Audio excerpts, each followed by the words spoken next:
Shoutout kay Juan Solegue, Katsakino Dukusin, Romeo Conchada at sa iba pa nating tagapakinig.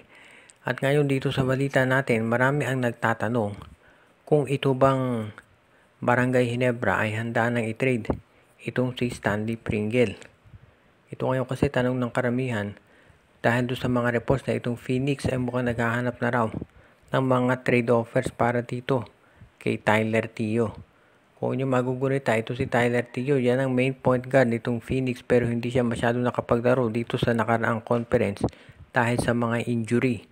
At ngayon daw ay mukhang handa na ang Phoenix na maghanap ng mga teams na papayag na kumuha dito.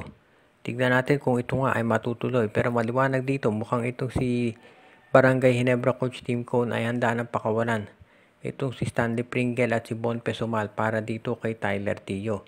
Kung iyan nga ang mangyayari, ang magiging trade dito ay Stanley Pringle at Bon Pesumal para dito kay Tyler Tio. Alam natin lahat na itong si Stanley Pringle kaya pa rin namang maglaro pero mukhang gusto ni Coach Tim Cone na pabatain yung kanyang koponan.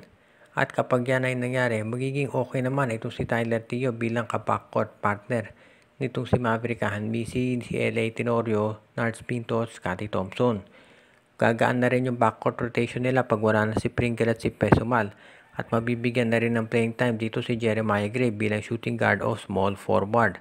Samantala naman si Pringle magdadagdag ng experience dito sa Phoenix Jubel Masters. At may mga magsasabi na malulugi Phoenix dito. Pero kailangan din natin i-consider kasi na itong Phoenix ay nagko-cost cutting yan. At alam naman natin na itong si Tyler Tio hihingi yan syempre ng salary increase dahil maganda ang kanyang nagiging performance. At kapag naghumingi ng salary increase ang player at hindi nakayanan, syempre sa SMC yan pupunta. Hanggang kailan pa nga kaya magtatagal itong si Aldin Ayo dito sa Converge Fiber Xers? Kamakailan lang ay nagbigay ng pahayag itong si Aldin Ayo tungkol doon sa mga players na gusto niyang makuha sa draft. Kabilang dito sila Kai Soto, Kevin Kiambao, Carl Tamayo at si Justin Baltasar. Sa mga nabanggit, ito si Baltasar lang ang sigurado mag-a-apply dahil ito sila Tamayo, Soto at si Kiambao. Obviously sa abroad yan maglalaro. Pero ang sabi nga ng iba, nandiyan pa kaya itong si Aldin Ayo kapag gumawa na ng draft itong Converge Fiber Xers. Dahil matunog ang usap-usapan na baka itong si Aldin Ayo ay palitan na.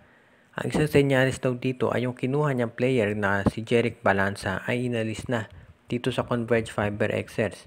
At may mga nagsasabi nga na isa daw yan sa mga senyales na sila ay mawawala na dito sa Converge. Kaya abangan na lang natin kung itong Converge Fiber Xers talaga ay magpapalit ng coach. Kung sakaling ang gawin nila yan, hindi na nakagugulat dahil alam natin na ang Converge ay ang gusto nila ay mag-champion dito sa Philippine Cup. At hindi lang sa Philippine Cup, paski na mag-dominate dito sa PBA, yan talaga balak nila. Pero syempre, kinakailangan ng mahusay na player at na coach. At mukhang hindi bumabagay daw itong si Coach Aldin Ayo sa gustong pairalin ngayon nitong Converge Fiber Xers. As it is, marami pa tayong kailangan i-considera dyan, lalo na kung sino pwedeng ipalit. Pero wag na rin tayong magulat kung mapalitan nga ito si Coach Aldin Ayo dahil mukhang ang Converge ngayon ay total revamp ang gusto nilang gawin. Kung sakaling ang matuloy yung revamp na yan, pwede nating masabi na maraming pwedeng kunin na players o coaches itong Converge. At kabilang niya dyan sila Topex Robinson, Tab Baldwin, Juno Sauler, si Norman Black actually. Kaya hindi sila mauubusan ng options kung mag-decide sila na palitan si Coach Aldin Ayo.